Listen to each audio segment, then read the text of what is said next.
Upon the breakout, gold's going to make a new all-time high. Gold-backed ETFs seeing inflows of over $5 billion. $0.8 trillion gold market. Why are we the only guys that seem to understand this? Makes your head spin. Welcome to Live from the Vault. My name is Shane Morand, and I am excited. I'm fired up, and I hope you are too, because we have a very special interview and a very special guest for you, which I'll introduce to you shortly. Just before I do that, if you are already invested in gold and silver, or if you're thinking about investing in gold and silver, or accumulating gold and silver, or even learning about gold and silver, make sure to check out Kinesis.money. That's Kinesis.money. Here are a few reasons why. Kinesis just announced their brand new Kinesis exchange interface. We've included a video down below that will walk you through that exchange interface. It's brilliant. You're going to love this. And as well, Kinesis just announced the beta version of their virtual debit card. So now you have a debit card right on your cell phone. Again, you can learn more about that by visiting Kinesis.money. And so with that, it's my pleasure. Again, I'm excited for this interview of Talking Gold with Andy McGuire. Our guest is Harvey Organ. Yes, Harvey has been writing the Harvey Organ blog. As a matter of fact, you can find Harvey at harveyorganblog.com. That's harveyorganblog.com. He's been writing that since 1999 to help reveal to the world the fraud pricing at the Comex. Harvey even testified in March of 2010 and worked a lot with the late Bart Chilton of the CFTC to get his message out to the public. And so with that, it's my pleasure to send you over to Talking Gold with Andy McGuire. Andy McGuire, over to you and our special guest, Harvey Organ. We'll see you later. Thanks, Shane. Thanks for the intro. Now look, I've got a very special guest on today, and I've known Harvey, gosh, since he went on record, and this is an important thing, when he raised position limit questions at the March 2010 CFTC Metals Inquiry meeting. Now, Commissioner Bart Chilton had called this inquiry after determining that a single unnamed Comex participant had approved a position concentration in excess, in silver, in the tiny silver market, in excess of 40% of all open interest. Now, but let's look at that chapter in Harvey's life in a minute. Harvey, please, can you first tell us what got you interested in gold and silver? Oh, geez, goes back a long time. My father basically taught me when I was 7 years old what was true money, and that was silver and gold. And from that point in time on, I was always interested in the precious metals, and it went to my MBA days when I started writing about the Toronto Stock Exchange. And then the new in my year was when they outlawed gold, and then they started talking that the Comex was going to be starting shortly. I got my MBA in '72, and it actually came about in 1974. So I always was very, very interested in the Comex, and started right from the beginning when the Comex started trading. I was always interested in futures trading. So gold and silver was always part of my family and my life. And it continued till today. Well, I can see what drew you to it, but I mean, that's pretty astounding, really, when you think about it. Now, look, I'm no spring chicken here, but my goodness, most of the people that I speak to really have not been, let's just say they haven't got the experience we've got. But to think that you, in particular, wrote a thesis about the Comex 2 years before it was ever launched. Now, 1974 was when it was launched, but that's quite amazing, really, when you think about it. And the very fact that, I mean, that's what intrigued me. What drew you to this? You must have seen something that would have inspired you to actually do a thesis about this upcoming. No one had ever talked about this before. So that was really interesting to me. It was certainly to me, because Nixon had outlawed gold, and then all of a sudden it was coming back, and they were going to go through a futures market, and it certainly intrigued me as how this was going to operate. And so I certainly wrote that in my finance, for my finance course. And it was just the way that gold and silver was going to be trading in the future, and how they were, and how this was going to play out always. And I was right. It certainly became a very important part of myself and how I was trading and everything like that. And gold and silver was a major part of my life and my family. Yes, of course. And then of course you know what you're talking about is your father and your family have been involved in physical gold. And I think that the very fact that this new contract that was coming on the radar 2 years from when you started this thesis was not going to be a physical market. I think that's exactly it. Yeah. I mean, now the other thing that I think most people will not know this about you, and will be pretty amazed by this, because it amazed me, to know that you were private shareholders in the Bank of International Settlements before they called them in. And when we say called them in, I want you to please tell us about this fiasco surrounding this. But what also fascinated me about this was that how over the years that the BIS share price, which was the shares you owned, was consistently valued according to the rise and fall of the price of gold. Can you tell us a bit about this debacle? Certainly. Well, the BIS allowed, first of all the shareholders at the BIS, which started in 1930, were central banks. The U.S. tranche, which came into being, the U.S. were isolationists at that time, and they did not want to partake in this new Bank of International Settlements. So they allowed private shareholders to have shares. And that's how I got, through my good friend Reg Howe, who taught me this. I had 2 shares. And the BIS traded only basically on their 200 tons of gold. And the rest that you had of all they earned money and things like that were free. But it was trading at the Zurich Stock Exchange at roughly 10,000 American dollars. They earned dividends, we earned dividends, and it was tax-free. It was a good investment, but everyone that held these shares held it for its value of gold. Then in the year 1999, we received a letter saying that they thanked us very much for being a shareholder of the BIS, and they confiscated our shares. They said, thank you very much. They gave us a letter saying that the fair market value of our shares is 19,000 American dollars, but we're going to get a haircut, and they're going to offer us $9,000 or 16,000 Swiss francs.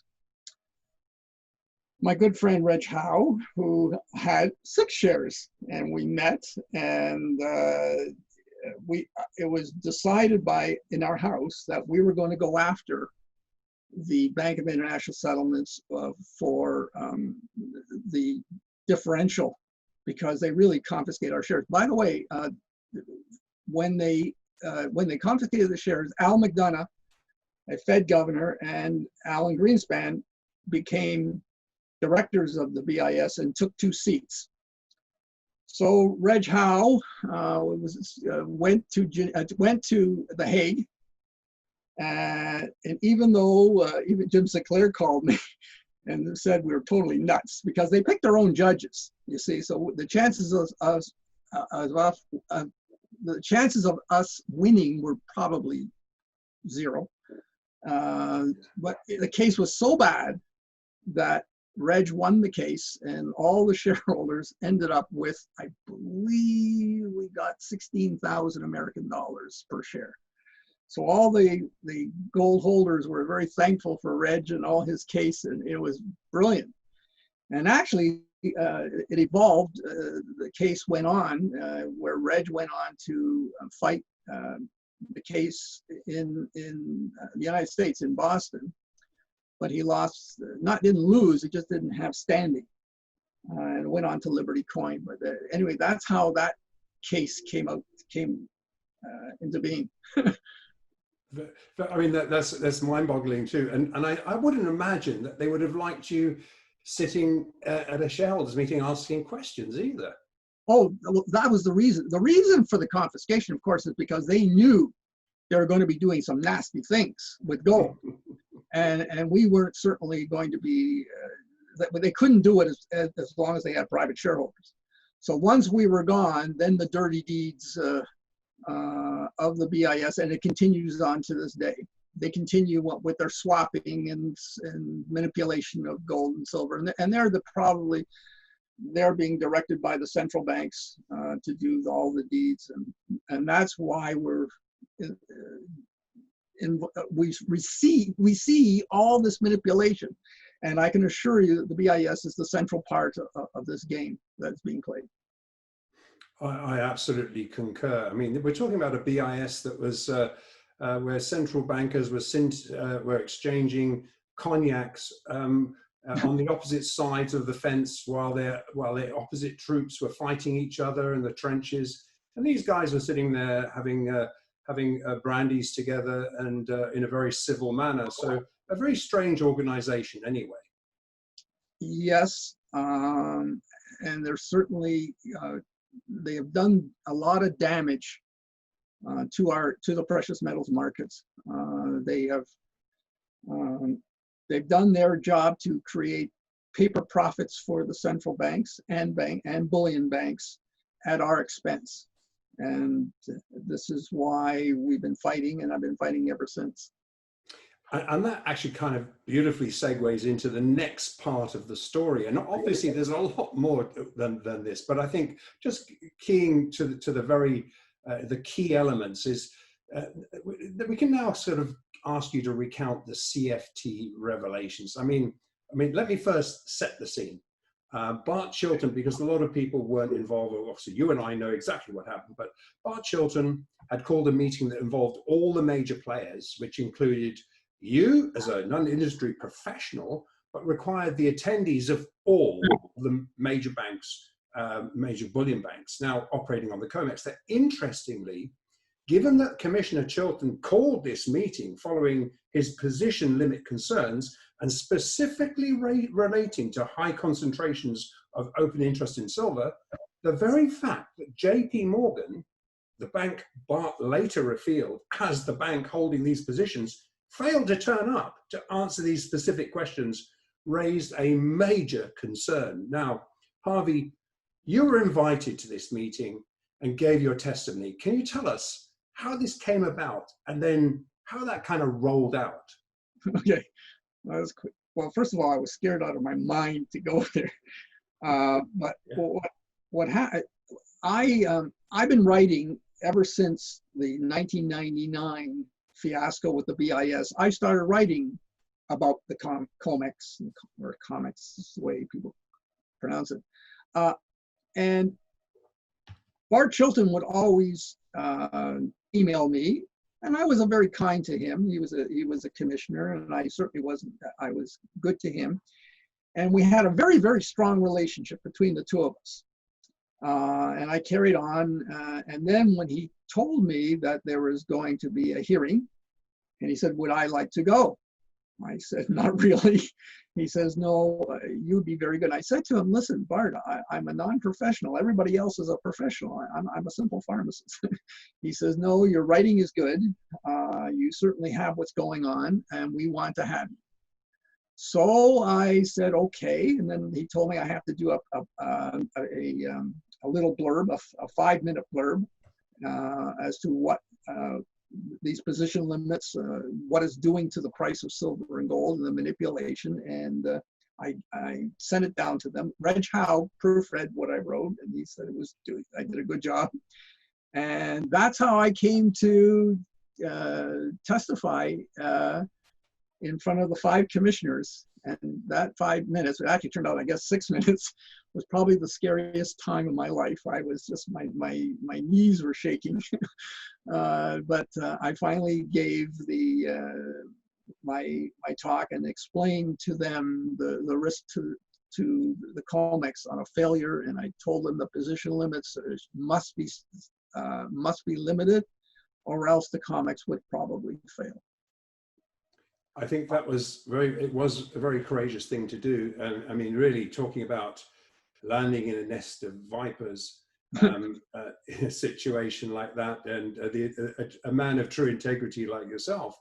And I think what was really interesting about that, when you kicked that discussion off, I mean, I was watching, and it's still available on the CFTC website. I was watching the faces of the people behind you as you were reading this out, and they certainly didn't look very happy about it. And then, of course, you very wisely brought, because you weren't, as you say, an industry professional in that sense, you brought a very, very good it was actually a GATA director, Adrian Douglas, to really fill in any technical questions.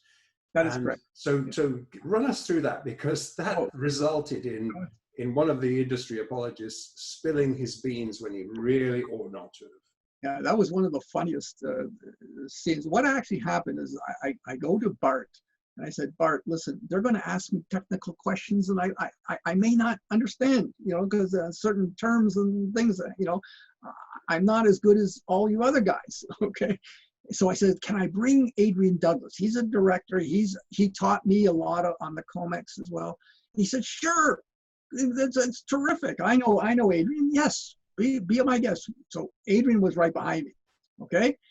And then when one of the questions, and my counterparty, the guy who I was, there were questions back and forth, was Jeff Christian of CPM. And when Jeff Christian started saying something about the leverage being 100 to 1 of silver and gold, Adrian came in and blasted and says, what?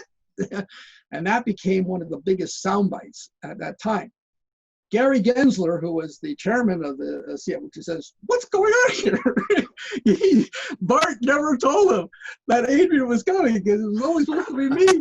So all of a sudden, and Adrian just wouldn't stop. Adrian just kept running in. He says, what are you talking about? And that became one of the greatest moments in the history of the CFTC, because they basically, the world found out that 100 to 1 or even higher of leverage, that this paper silver and paper gold is what's manipulating the prices down. And that was a very key time, and became, without a shadow of a doubt, the biggest soundbite to hit the Comex at that time. It certainly was the very first time that an industry apologist had ever admitted that. I mean, most people at that point thought, well, look, 10 to 1 is about where basically the fractional reserve banking system runs on 10 to 1. And yeah, we all knew that there was a fractional reserve gold system going. Most people kept arguing, oh, well, 10 to 1, look, let's face it. And in fact, really, if you really were to consider 10 to 1, if you consider the jewelry industry, the fact that you need refiners, you need to have some form of forwards in place, legitimate forwards in place. And so you do need some form of leverage. So 10 to 1 would probably really be a legitimate, but 100 to 1, that admission and how it rolled off the tongue as if, so what? Really, I think perhaps he probably regretted that statement after. I don't think his fellow industry people would have liked that. But I think the fact, when you'd mentioned that, and when Adrian mentioned that, and as you know, I was on the phone to Bart the entire 6-hour session, because as you know, I was invited, and for some reason I was uninvited the day I was supposed to arrive. So and then that was when, I think that was also when Bill Murphy dropped my whistleblower evidence. But also, when you don't mention these questions, I said to Bart, look, can you ask, because JP Morgan hadn't turned up, can you ask HSBC, who had kindly turned up, do you or do you not, yes or no, have 1 ounce of physical gold to back up your paper positions? And they wouldn't answer it. And yet, that's all on record too. And I think, so that was a beautiful thing. And I think I want to thank you so much for the courage you showed there, because, I mean, goodness me, you know, walking into a situation like that, it took a lot of courage. And I think all of us who are advocates of gold and silver and fair money, and you know, really thank you for that. And that did spill it spilled over, I think, better than perhaps anyone realized it had. And certainly, funnily enough, we saw a pretty big rally commence after that meeting. If you remember, that was 2010 to 2011. We saw something like an $800 rally. Yeah, I don't think it was a surprise. I remember the last commissioner, the commissioner at the far left. One of the questions he asked me, and was, do I think that the Comex can fail? And I stood there, and that was the question to me. And I stood there and thought about it, and I says, yes, I can see China, I can see South Korea, I can see Eastern nations coming. When they need gold, they'll come in and raid and totally remove all physical metal that will be held at the Comex. I know that became a big soundbite too. They were not happy with me saying that, but I said, remember, and this was in 2010. China was very tiny at that time. China, what Harvey was in on the gold, they were very clandestine in what they were doing. And the commissioners certainly were a little alarmed at that part as well. But I certainly got that out. And I certainly, to this day, the Eastern nations have been very strong in uptaking their physical metals. They're not interested in paper stuff. They want the real stuff that they can hold in their hands. Yeah, and furthermore, as you say, they're not being very open about their accumulations. Obviously, from a wholesale market perspective, and from what we all see by putting all the pieces of the jigsaw together, empirically, it's pretty certain that the Chinese central banks, held through their state-owned banks, must be well in excess of 20,000 to 25,000 tons of gold, which really, when you compare that with the 8,000 of probably rehypothecated gold that sits in the US reserves, is quite a significant imbalance. But Harvey, this is to me, this is going to blow most people's minds. And I deal with a lot of family offices, and they say to me, oh well, we think we'll put our money into ETFs, and I think we'll be more comfortable trading shares. And then I said, well, actually, you know what? I've got somebody coming on today, and if I could, would you, if you hear a story of somebody with high integrity, and I'm going to ask you to tell this story in a second, and if you find out that what was an illusion, the physical that was there was an illusion, would you then move into physical gold? And they said, well, yeah, I guess so. So Harvey, over to you. About 3 months after you testified, I think this was about 3 months after you testified, something happened to the gold you delivered from the Comex, and you can explain, please, how that gold came from the Comex to Scotiabank flagship vault in Toronto. Can you tell us what actually happened to this gold? Yes. Okay. What actually happened is that I took there's no way I was going to leave any gold sitting at the Comex. I thought that would be stupid. So I took delivery. We did some contracts, and we had it shipped up to Toronto, where Scotiabank is at 40 King Street East, 40 King Street West in Toronto. It's the vault for all of Canada. And one of my family members wanted to sell out of. We always did things as a family, and he wanted to do everything on his own. So we said fine. So they had to do an evaluation of all the assets and of of my family.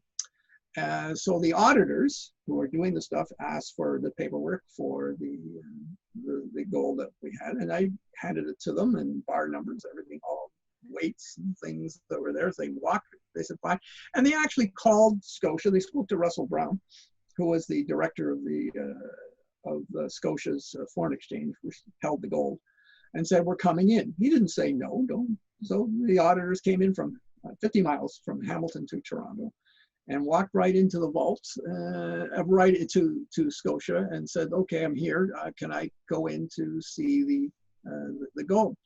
And they said, "No, you can't." "What do you mean we can't?" He says, "It's you're not allowed to. It's secret. You're not allowed to go in for security reasons. You're not allowed." We're auditors. You can't stop us from coming. What are you, crazy? You know. So then I get a call from the auditors saying we have a little problem. Then I called my lawyer Don Jack, who also helped Reg and myself in the BIS case, and he went and called the bank, Russell Brown, and said, "If you don't allow these guys into the vault, we're calling in the RCMP." Well, within 30 seconds, they walked right in, and they looked around and said, "Well, where is the gold?" And they said, "It's not here." This is not here? What do you mean it's not here? They had the paperwork. He says, "It's in Hong Kong." "What's it doing in Hong Kong?" He said, "We're paying insurance fees, we're paying storage fees, everything there, written right on it, and all of a sudden it's not there." So anyway, the lawyer calls and says, "You have basically 2 weeks to get it here." Okay, and then they said maybe longer. Actually, it took 6 weeks, but finally the weights, the bars came back, and that's where it came, and that's how this story evolved. Now I understand that in Europe, you just can't get your silver or gold if you ask for it. It's already leased out and hypothecated and stuff. That's what the game is in Europe. But we were the first to go through this nonsense. So, I mean, it's important for people to hear a real story, because people say, "Oh, it's a conspiracy theory." No, this happened. And I mean, it's staggering, really, when you have to call. You actually had to threaten to call the police, yes, before they would even allow your auditors to come and look at the gold, which was gone, essentially. Yeah. So this kind of, so extrapolating this out a bit, and I think, how can you, if this is a flagship major bullion bank, and you would say, well, and they're charging you storage, as you say, you're paying the storage fees. All you want to do is come and look at it, and it's gone. Now, even the fact you just mentioned, and I hadn't known this, so you just mentioned it, I didn't realize it took you 6 weeks to get it back. Well, hang on, we can stick up to 25 tons or 20 tons of gold on a flight, and have it there in 12 hours, or certainly in 24 hours. Or if it was smaller, it can go on the load on a commercial airliner, and it could have been back. But 6 weeks, it tells me there's more to this story than probably meets the eye. Oh yes, it certainly was. There's a few other. I had a call from a VP of Commerce who handed in his silver certificates to Scotia, and he couldn't get it. He didn't understand why I can't get it. He has silver certificates, paying fees and everything else. So the Central Fund of Canada, the Spicers, told him, "You should call Harvey Organ. He could tell you what's going on." So I told him, I said, "These are your certificates, your unallocated stuff, and it's gone." He said, "What?" So he went down and he read the Riot Act to them, and remember, CIBC can also be a vault, but it doesn't really, not even in comparison to what Scotia is. But that was one story, and that came out from this. So I'm hoping that people realize that your gold in your vaults there, if you're holding it at the bank, can certainly be compromised. I think really you'd think now with all of the regulations and I mean, recently, for example, JP Morgan being actually called a criminal enterprise by the DOJ, you'd think that there would be and this is also the reason I bring that out, they're custodian of the SLV. Now, just to paint a bit of put things into context and put some reality into what seems to spin off into, into just verbal, well, look, there's so many tons here, so many tons there. Hang on, as a wholesaler, look, here's a bit of feedback. Out of the 958,000 ounce bars received on this vault bar list, delivered on the 19th of June, 630 of them were shipped directly from JP Morgan's vault.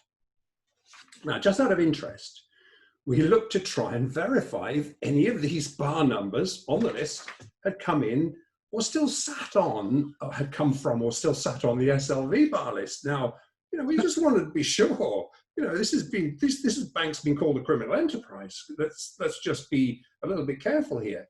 Now, we've never tried to do this before, and it soon became clear that such an undertaking is actually impossible. Now, it's staggering that the SLV bar list is not on an Excel spreadsheet. And attempting to marry bars would mean manually trawling through 7,848 pages of bars. Now, that's not exactly confidence boosting when so many questions hang over the ETF inventories. For sure. I've been always, right from the very beginning, thinking that something was wrong with the SLV. I always thought it was a fraud. They just couldn't, the way that silver and gold is moving in and out, I felt that it just wasn't a real, that probably 70–80% of that metal is just not there. It's paper, it's little sticky papers and it's IOUs. And I think I'm born to be correct on this. And lately, in what you've been telling, it looks to me that Scotia has got a trouble here, and that they have probably needed to find silver rapidly for their massive paper shorts. So the only corporation that has tremendous amounts of physical silver, and there's certainly legal questions as to how they acquired it, but we'll leave that as a side. JP Morgan had that silver, and there's no question that our friends at Scotia leased that silver to supply the SLV, and that's probably how some of your lists of silver is coming out. That would mean that our friends at Scotia's got a major problem, because they've got to give that silver back. And I can assure you, JP Morgan is not going to take any paper money. It's easy. They're not taking any, they want the silver back. And they may have things, indentures into their agreements that such they can be a default. That's why Scotia really wants to get out of their mess. They don't want any part of this. And Ted Butler's written this. He believes it's a double cross against Scotia. But I'll leave that to the auditors that are going to be coming in to figure out exactly the criminal nature. But they're all involved. They're all criminals. But it seems that JP Morgan is doing a number on Scotia, and probably HSBC, because HSBC also has on their indenture and their balance sheet has listed that they borrowed gold, but they borrowed it from the Bank of England, and that's right on their balance sheet. This is on the same scale. So anyway, let's see how this plays out, but it's certainly not kosher, and goes in line with the fact that we have a criminal enterprise here with JP Morgan and the other bullion banks. I think something that might back that up, again, speaking as a wholesaler, look, it's not unusual to see 200 tons of inflows into SLV. And so there are days when we see 200 tons of inflows. So let's just put that into actual context. That's over 6,400 individual 1,000-ounce bars. Now, the SLV purports to be an audited ETF. Now, if this wouldn't be the case, then probably we could say this wouldn't apply. But it's impossible that you could actually, for two logistic reasons. Now, you're never going to have more than two people in an audit when you're auditing an inflow of metal as a bullion dealer, as a whatever, or as an SLV or an ETF. You're not going to have more than two authorized people for obvious reasons verifying the bars for audit purposes. So they can, at a maximum speed, you can process 2 bars a minute between the two of them. Now, you need to weigh and log the serial number. Sure. Now, bear in mind that the way bullion, the silver bars are stacked, you have to remove them to look at the serial number of the one below. They're stacked in 4, 3, 2, 3 at the top, 4 and 5. Now, if you just work that out, that's 55 hours for just one load. Now, given that only 12 tons fits in a truck, that's 16 trucks on a single day running around London and up to north of London to the SLV vaults. Now, given massive wholesale shortages, where the heck is this bullion coming from? Because we sure can't get any. That's my main part. I said it's impossible. Just logistically, it would be impossible. And that's why I just felt that the SLV is just not, that those shareholders who are, and I wrote to the SEC. I actually wrote to the CFTC, but they won't listen because they say it's the SEC's responsibility. And I wrote, this is a fraud. And the problem is these shareholders are going to end up with nothing but just nothing. And the Fed will not pay them back. So they're going to end up with losses to a high degree. And I feel sorry because, but the SLV and the GLD was created to offset demand. And so it certainly did a good job for the bullion banks, but I feel sorry for the shareholders when this thing blows up. What this tells us, Harvey, whether you're an institution or a private investor, no matter who you are, you have to be sure that the bullion you own is securely held in your name. Now, ideally, your bullion should be held directly in your possession, but that's okay to the level you can insure it. But really, in most cases, like you have to vault it in your name for self-keeping. So now when your bars are vaulted, now whether they're parked independently, but also if you're seeking to gain some alpha for your physical holdings by utilizing our gold-backed Kinesis currency, which is something that I'm passionately advocating because it's part of the solution. What you have to be sure, regardless of how you keep the bullion, that at all times your bullion is segregated in your name and audited. Now, regardless of how you trade or invest, you have to verify your bullion is titled to you and never, ever sits on the balance sheet of any institution where it's held in their name. And Harvey, as you know, we always knew the only way the paper gold sham would end would be, which is what you've been talking about since 1972 and in your blog since 99, the only way is for this sham to end is when the real physical demand forces discipline on the paper market actors. And this is why I'm proud to be associated with what we can do at the Kinesis monetary ecosystem. And it's going to speed the process up significantly. But what do you see? Where are we now? Because you do a great blog, and I'm going to ask people for you to give us the email address for that in a little while, and we'll certainly put it up. But where is it what do you see right now, Harvey? Right now, well, obviously there are major changes that I've never seen these last few months. We saw for the first time in, well, actually April gold in deliveries was quite a bit. It was a strong delivery, unusual, but June was amazing. And what we saw standing was 171.3 tons of gold. And the previous record, of course, was April, which was 97 tons. And previous to that, you probably had 20 tons, 30 tons maximum all of a sudden you see a massive amount. Then I heard from you that we're seeing, and the press was certainly saying there was, Switzerland was making a huge number of bars for U.S. and London. And I said, U.S.? Nothing, no gold ever goes in the U.S. And all of a sudden, that's where this gold is coming. And it's piling up into the registered category. And now the question is, why? And interestingly enough, we're seeing a huge number of kilobars. Now, kilobars from Switzerland are 9999 gold, where in the United States, there's 995. Why would 9999 gold go in? Well, mainly because people are demanding it. So it looks to me that we have an assault for physical on the last bastion of support, whatever they have physical gold, and that would be at the Comex. Nowhere, it looks like England is having major troubles. You try to get gold at the spot price, you just can't get it. And that's why the future price is higher. And the reason is you can't arbitrage. If you can't arbitrage, you just can't get it at the spot.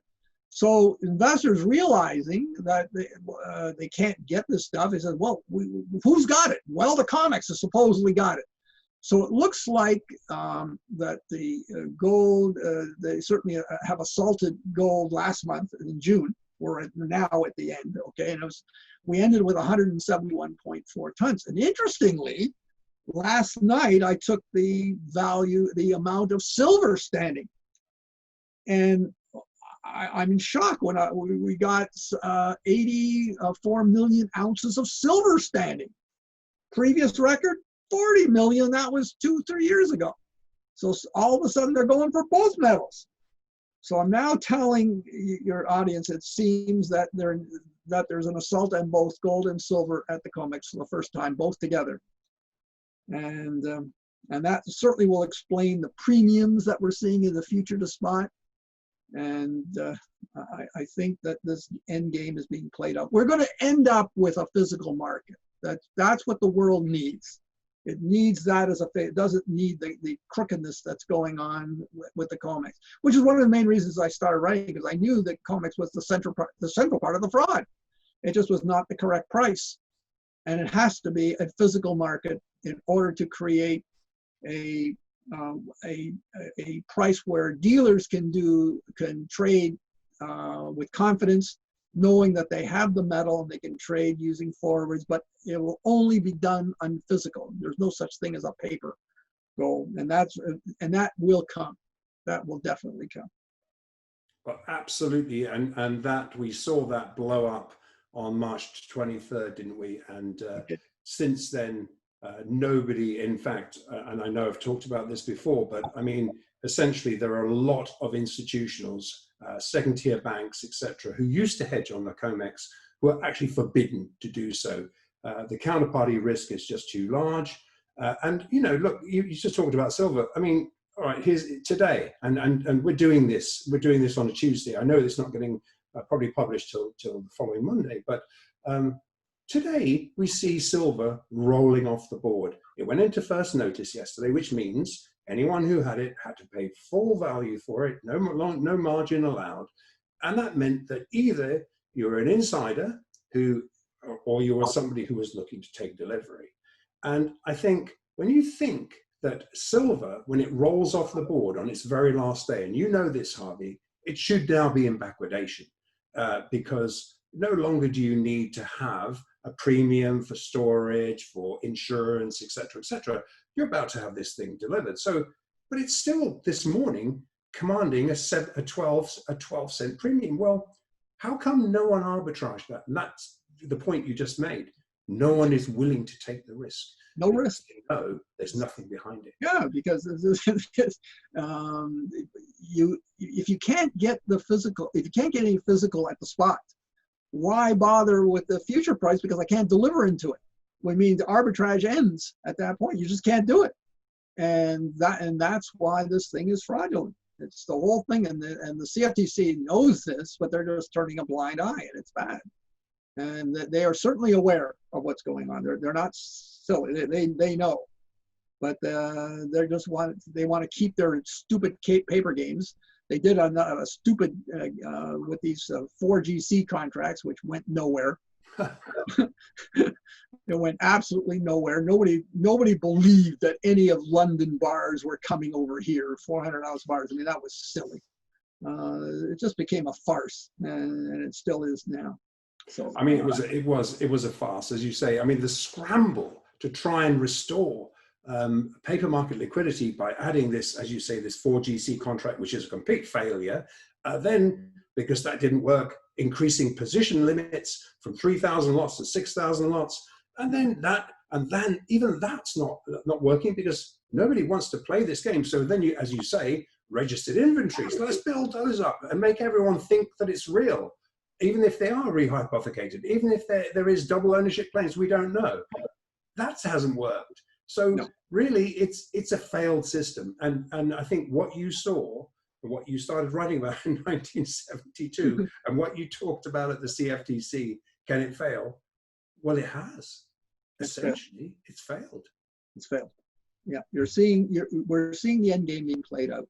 It's the failures are immense, and the Comex just cannot function as a market anymore. It's just a laughable, a manipulative market, and anybody who trades it has got to be out of their minds. Yeah. In other words, if you want gold, you just go buy the physical and hold it in your name and making sure that it's in the secure vault. And that's the only way that you can be dealing in this. There's no such thing as leverage anymore because they will, it's a fraudulent market. And literally billions of dollars of physical gold and silver are destined to be invested into physical gold and silver. And I think the whole scam evolved, as we know, many years ago by saying, there's two kind of contracts here. You can have an unallocated contract, and by the way, that will cost you very little. But if you physically store this, well, it's very, very expensive, insurance, etc. Well, excuse me, we've turned that on its head, because Kinesis offers storage for bullion at zero storage costs and still allocated still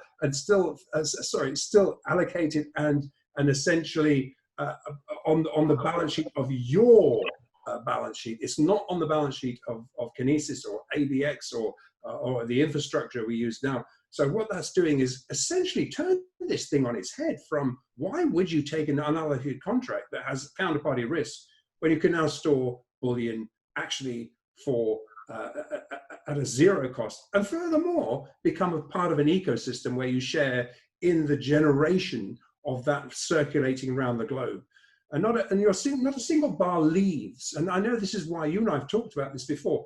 Not a single bar leaves. It's in the bar. It's in the vault. It's got a serial number.